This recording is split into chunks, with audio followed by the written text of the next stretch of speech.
Good evening and welcome to the Texas State Senate District 19 Candidate Forum, presented by the San Antonio Chamber of Commerce. I'm TJ Mays, a proud member of the Chamber's 2020 leadership team and host of KLRN's On the Record. We are honored to host tonight's forum featuring Republican candidate Pete Flores and Democratic candidate Roland Gutierrez. It is important to note that the San Antonio Chamber of Commerce and KLRN do not endorse political candidates running for office. The purpose of this forum is to inform voters about the candidates' positions on key issues that are of top priority for the business community. We want to thank the candidates for being here and for their willingness to address these critical issues. Now, a few words about the format. It will consist of a 25-minute discussion. The questions asked this evening were developed by the Chamber. Each candidate will have 2 minutes to give his opening statement. They will be asked identical questions, and each candidate will have 2 minutes to respond to the questions. A coin toss just took place to determine which candidate would give the first opening statement. That same candidate will be asked the first question, and we will rotate subsequent questions until the end of the forum. At the end, each candidate will have a chance to give a 1-minute closing statement. That, too, was determined by the coin toss. Without further ado, Representative Roland Gutierrez, opening statement, please. Thank you, TJ. So first off, thank you to KLRN, yourself, and the Chamber of Commerce. I certainly want to thank the people in District 119, whom I've represented for the last 12 years, and all of the people of Texas. Prior to that, as you know, I was on the San Antonio City Council. I've got a proven track record of getting big things done in our community. From our days on City Council, Richard and Pettis and I were part of the construction of Hardburger Park, and for my part and our part of the community, we were able to create a second-to-none library. In Mission Library in our community. As a state representative, I've been every part of getting big things done for our community. In 2013, when one of my colleagues put down his hemisphere bill, we were able to continue that very successful bill that developed what we now see as Hemisphere Park and will be the continuing development of that particular project. That has and will provide hundreds and thousands of jobs for our community. Fast forward to 2017.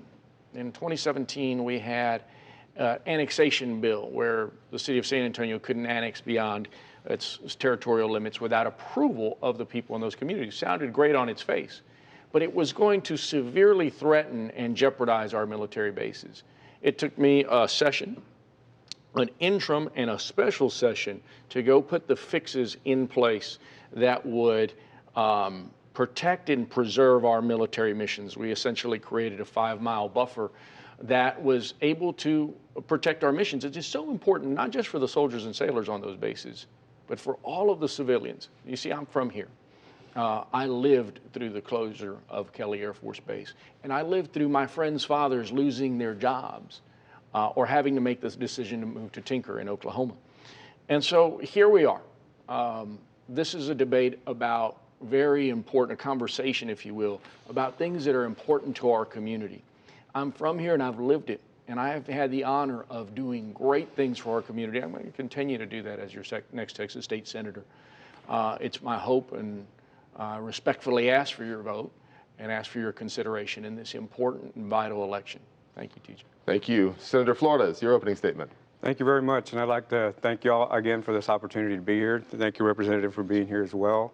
And to the viewing audience, thank you for your patience as we go through all this pandemic, and now as we race towards November the 3rd. I've served my entire adult life in public service, 27 years as a state game warden, culminating as the Colonel Game Warden for the state of Texas, where I got to interact with the Senate and the House for 4 sessions, establishing relationships that paid off today. It's a great privilege to be able to serve as your state senator for this Senate District 19, which is 17 counties from here all the way to New Mexico and 360 miles of the Texas-Mexico border. So it's a diverse community from very urban to very rural, from South Texas to West Texas, and everyone with their unique needs. I've been able to serve in the 86th legislative session, was appointed to 5 committees, and most importantly, Senate Finance. And Senate Finance is the budget writing mechanism of the Senate side of the legislature. That experience I got from being on the other side of the dais, having to ask for money from the legislature and then carry it out, so it brought a unique perspective, which the Lieutenant Governor felt was important. in that capacity and others, Criminal Justice, Health and Human Services, Senate Natural Resources, we're able to have a seat at the table to be able to have the representation that this district has so sorely needed for decades. And we were I was there present 100% of the time. I voted over 3,100 times, 51 bills that I was author, co-author, sponsor, co-sponsor that went to the governor's desk.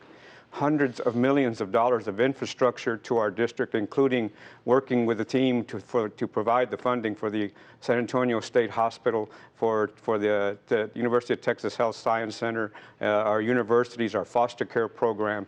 All those seats at the table are very important to be able to go across the board and provide for effective representation. Thank you, Senator. The first question has to do with priorities for the business community. A lot of the airtime gets to social issues, the divisive issues, and a lot of the media attention is on those. But we have a long list of issues at the session: education, transportation, so on.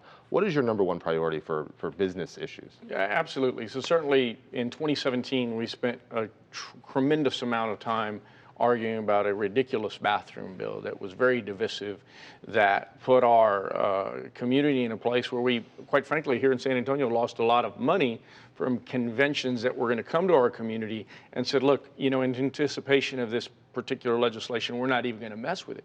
And so it is damaging when you have legislation like this.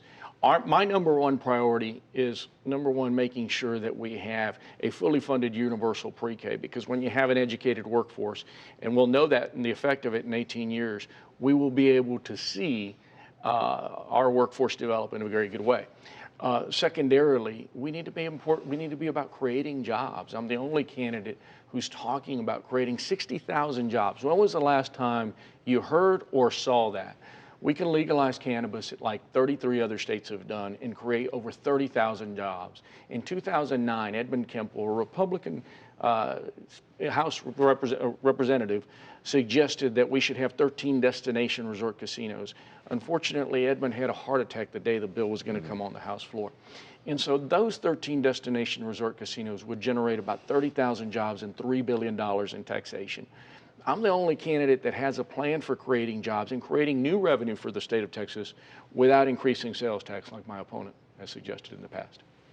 Senator Flores, what is your number one priority for the business community? Yeah, and the representative mentioned the bathroom bill. It was not brought up in the last session at all. Those type of issues, we were dealing more with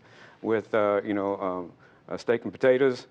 So our primary issue is to take care of what's important to folks, and that's the pillars of society, and that is education, healthcare, public safety, infrastructure, things that when you go into any cafe that are important to everyone. Property taxes is at the very top, and I was a co-author of Senate Bill 2, where we provided some very much needed property tax reform and capped what local governments are able to do without permission of the taxpayer. So going into the next session, what's very important for us, and especially this one, is our balanced budget as we go. And that's number one. That's the primary reason the legislature convened, is to do the budget. And so we have some difficult challenges ahead. And so that balanced budget, and wherever we can, we want to continue that effort for property tax reform, so that we don't have to go into a fight. It shouldn't be a fight at all. We pay our fair share, but not have it lopsided against we the people. The next question is going to begin with Senator Flores. A lot of businesses are struggling with COVID. We have a hospitality industry that was booming just a year ago, and it now feels a little decimated. And a lot of the chamber leadership and membership is concerned about liability.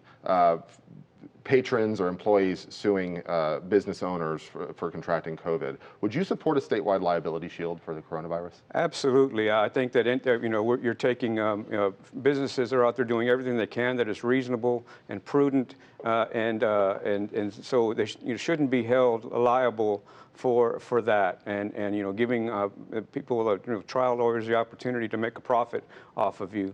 So I would be more than glad to be able to sponsor that bill in the next session. Representative Gutierrez, liability shield. So sure, you're a trial lawyer, TJ. At the end of the day, we know that there's a principle called causation. How in the world is anyone going to be able to prove that someone got COVID at a certain place? That said, there should be also certain protections in place for gross negligence. If you're a restaurant and you know that your cook has COVID, Well, then because you couldn't get another one to come fill his place, then you should have a problem.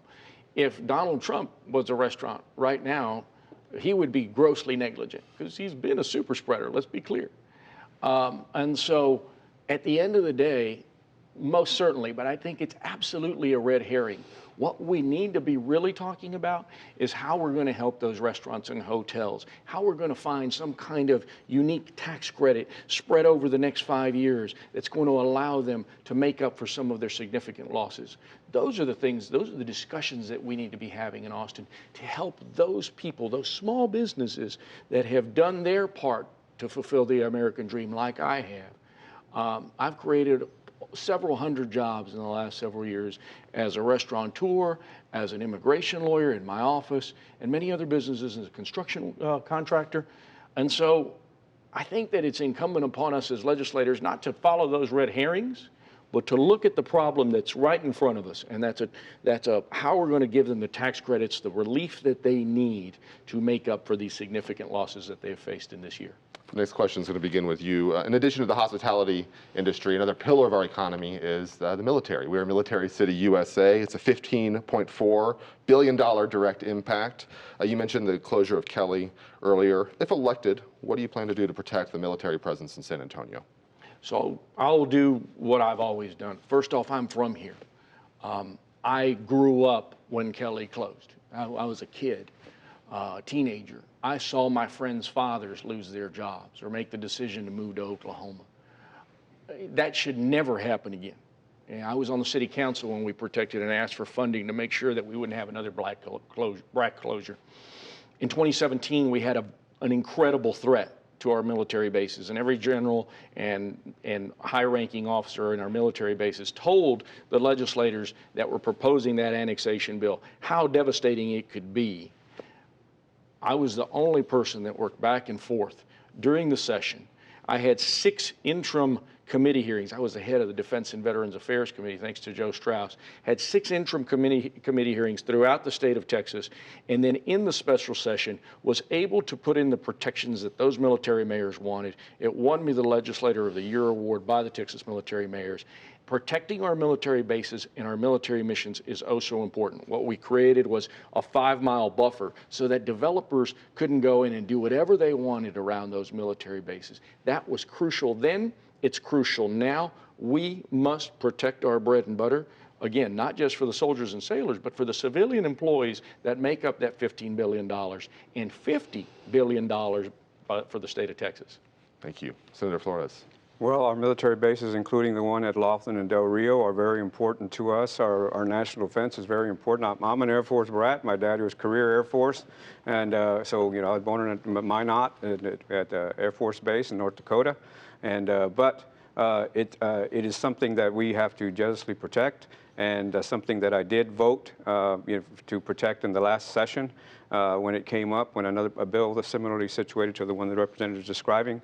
And we always have to vote our district, and this district includes most of the military installations in South and West Texas, and everything that they represent, and the infrastructure and the economy that surrounds it has to be protected. So do everything we can to maintain its integrity. And as a member of Senate Finance, to do whatever I can to, in finance, you're able to be a driver of policy, but especially investment. So investment in infrastructure that we can do to be able to work with the Department of Defense to beef up our military bases and our economy is something I'm all for. You mentioned Senate Finance and transportation. The next question has to do with transportation. We are experiencing a lot of growth in our community. There's a lot of concern that transportation infrastructure investment will not keep pace with that growth. What are your ideas about funding mechanisms, about maintaining investment and increasing investment in infrastructure? Thank you. Proposition 1 and 7 were passed overwhelmingly by the people and approved, and those were funding sources that were exclusively dedicated to our transportation needs. And we made sure that in the last session that TxDOT was fully funded. So there's a number of projects going on here in San Antonio, $1 billion projects that will be underway for the next few years. And we want to make sure that it's going to be awful tempting for folks to try to dip into those funds, those large fund balances that are in Prop 1 and 7, and we want to make sure that that doesn't happen. Also, as part of someone who's had experience in state budgeting, both in its actual practical application and also as a budget writer, you want to make sure that you prioritize your projects. You look at what you have, put everything on the table, and get through this. In 2009, we were $10 billion in the hole, and I remember that, and remember what we did under Governor Perry. And so we've been through situations that have actually been as bad or worse, and we can continue to go forward. But I think that what the funding that we have in Proposition 1 and 7 is sufficient at this time. Representative Gutierrez, transportation infrastructure. I was in the legislature in 2009. It wasn't Governor Perry, it was Barack Obama who sent down $16 billion in stimulus funds to the state of Texas. And that's how we were able to do many of the things that we got done. Proposition 1 and 7 have some semblance and connection to our Economic Stabilization Fund, our rainy day program. And so here are the significant challenges. I mean, this is more than a 2-minute answer and it needs 2 hours. We have an ESF fund that is dwindling because we don't have as much coming, oil production is down. We have people driving less because of COVID. We have to look at what is the true problems when we start to think about those solutions. And the solutions, quite frankly, that we're going to have to do is create more jobs. Again, I have a plan to create 60,000 jobs. By creating 60,000 jobs, you'll be able to create disposable income and have people move around in a different way. But we also have to look at how we commute from one place to the other. Connect SA, for example, we'll be voting on that here in November, and I'm for it, by the way, is a great opportunity for us to look at mobility in a different light. People are going to have to start changing the way they commute and look at not commuter rail, but the proposal that VIA has with the specific cars that are going to have the dedicated lanes. And so those are important things as we move into the future. But this problem is going to go on, and the only way that we're going to be able to solve it is creating jobs, which I have a plan for, and making sure that we have opportunities in place like Connect SA. Representative, you talked about the community-wide conversation about transportation and transit. We're also having one about workforce development. One of the biggest things you do in the legislature, and you both did it 2 years ago, is pass a budget that includes a substantial investment in education. A lot of people you talk to, that's their #1 priority for the legislative session.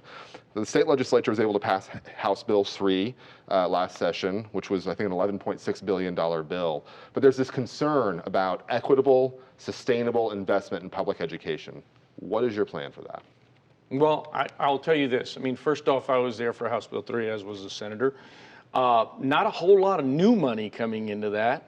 We bought in some quote-unquote tax relief. It didn't give folks that much tax relief at home. There was no tax relief in SB 2, and as I questioned Dustin Burrows, the author of SB 2, he acknowledged and admitted that SB 2 had zero tax relief. And so as we look at HB 3, there was 2 people that spoke on the bill. We both voted for it, myself and Trey Martinez-Fisher, and we suggested that there was going to be shortfalls in 2023 and 2025. Fast track now, because of COVID, you're going to see significant shortfalls happening now as early as 2021. And so we have to find ways of creating new revenue. Cannabis will bring you $3 billion in taxation, like 33 other states have done. Gaming in 13 casinos, not on every corner, just in 13 major cities and locations, will give you another $3 billion, creating revenue without taxation. My opponent, as well as the big 3, have suggested a 1/8 cent sales tax. That's a regressive tax on the poor. It's not fair. We have to get creative, and we have to be transformational about how we create jobs and how we create revenue for the state of Texas. Senator Flores, what are your ideas about sustainable and equitable education investment? Thank you. We are firmly committed, and I can say this with 100% certainty, firmly committed to maintaining the funding of House Bill 3. That's to not go one step backwards. Again, when you do a budget, everything's on the table of our huge state budget, and to look at different revenue sources. Of course, the 1/8 cent sales tax, the representative said that I supported that. That is not true. I did not, and support a 1/8 sales tax increase. As a matter of fact, that it did not support that whatsoever. If you're talking about a proposed income tax to be able to provide for a revenue source for schools, we've addressed that in the last session, and it went before the people, and the people resoundingly said no to a state income tax, which my opponent is for. And I'm not in any way in favor of having a state income tax to support HB3. There are other ways that we can work this out in the budgetary process, and we are firmly committed to making sure that those funding levels stay intact as we go into the 87th. We've discussed a lot of issues that involve the state and are driven by the state, but also have local ramifications. Local property taxpayers also invest in education, also invest in transportation infrastructure, and so on. One of the underlying themes of the last 2 or 3 legislative sessions has been this idea of state control versus local control. The cities and counties want more control over what happens within their borders. The state wants to preempt the cities and counties. What are your ideas about that conflict? I think just like, from a business perspective, just like the federal government wants to make sure that it's seamless and that between your interstate commerce and you being able to interact, the same thing kind of conversely goes with business inside of the state. When we don't have differences between county and county, city and city, that you'll be able to conduct your business. It's a system of checks and balances. Of course, we want local control as much as possible, but when you have issues, for example, like this defunding of police, which is like the city of Austin just did, where it severely impacted their police departments and public safety. Those are types of issues where we must step in, or where you have issues where there's public funds that are appropriated from the legislature that are being misappropriated and have agency oversight to do the checks and balances. But otherwise, this system is set up to where it's a checks and balances, and it's a beautiful system, but we check each other to make sure it all works in its totality. Representative Gutierrez, what are your ideas about local control and state control? Well, first let me get into this state income tax nonsense, because I have never once, ever said that I would be for a state income tax. I think that my opponent is channeling his mentor, Donald Trump, because in the Texan podcast, you suggested you'd be for a 1/8 sales tax increase. That's the same Texan podcast where you suggested you gave your allegiance to Donald Trump and everything that he's about. Now, let's talk about local control. The Republicans, that's been their mantra for years: local control, local control, local control. In this last session and the one before, we have never seen such a blatant attack on our mayors, on our sheriffs, on our county judges than we have by the Republican governor and by the Republican lieutenant governor and the entire caucus, including specifically in SB2. We basically, in SB2 was a revenue cap bill that said that counties couldn't exceed a 3.5% cap. Never mind that only 4 counties of the some 250 plus ever exceeded that amount. And so now we've got Austin telling people what they can drink. You got Republicans, Austin, how they can vote, how they're going to run their communities. The most important person that's an elected official is the one that's connected to the community. Your city councilman, your state senator, your county judge, your county sheriff. Those decisions should be left to them. State senators, we should be focused on state representatives, we should be focused on the larger pictures, the policy, the 60,000 feet issues, and leave the local governing to the local officials. The Republican Party has abrogated that responsibility. All right, thank you. We're going to move to closing statements based on the coin toss. Representative Roland Gutierrez, you are giving the first closing statement. So it's been my honor, TJ, to serve this community for the last 12, and prior to that, on being on city council, 15 years now. I have a proven record of getting big things done, of creating jobs for our community, of creating development, of creating education reform. Or when I was on city council, we had some projects that were very good at teaching us what was wrong with the tax test on the state level. I'll tell you that I believe that those that are run for office shouldn't be this rubber stamp. That's not what people elect me to do. I believe that we should be transformational leaders. And listen, I've been in the party that's not in power And I've gotten big things done in the legislature. The development of our Hemisphere Park, and certainly the protection of our military bases, saving our tree ordinance too when developers attacked that in 2009. And the San Antonio State Hospital mentioned, let's be clear. The Senate asked for $300 million for 4 state hospitals. The House was at $900 million. I went to the Appropriations Committee meeting and battled for the $300 million that we had anticipated, that the Planning and Development had anticipated, and we got it to $200 million. All right. I look forward to being your next state senator with your approval and with your support. I respectfully ask for your consideration. State Senator Flores. Again, thank you all very much for your patience, and thank you all for being here. And it's about representation, and something that this district hadn't had for a very long time. And it's about representing everyone. And I have done that, and my record reflects that. My opponent, it talks about the big things that he's done. Passed 1 bill last session, 0 bills a session before. And as a freshman, again, I had 51 bills, at 8 that I authored myself. Hundreds of millions of dollars of infrastructure. I was on finance. I was on Article 2, which is the Health and Human Services budget. And so I know, and I worked closely with Kirk Watson, Senator Watson out of Austin on the state hospital funding, and so and others. It's about, and I work very effectively with the delegation, and you can see bill after bill after bill that are where you have Democrat state reps and Pete Flores that passed bills, got bills through the Senate. And so it's about getting things done and representing everyone. My record reflects that, and will continue into the 87th, and I humbly ask for your vote. State Senator Pete Flores, the incumbent, State Representative Roland Gutierrez, the challenger, State Senate District 19. Thank you all for being here. Thank you. And thank you for joining us for this special presentation of Meet the Candidates, hosted by the San Antonio Chamber of Commerce. Hear a podcast of this program or watch it again online at klrn.org. Good night.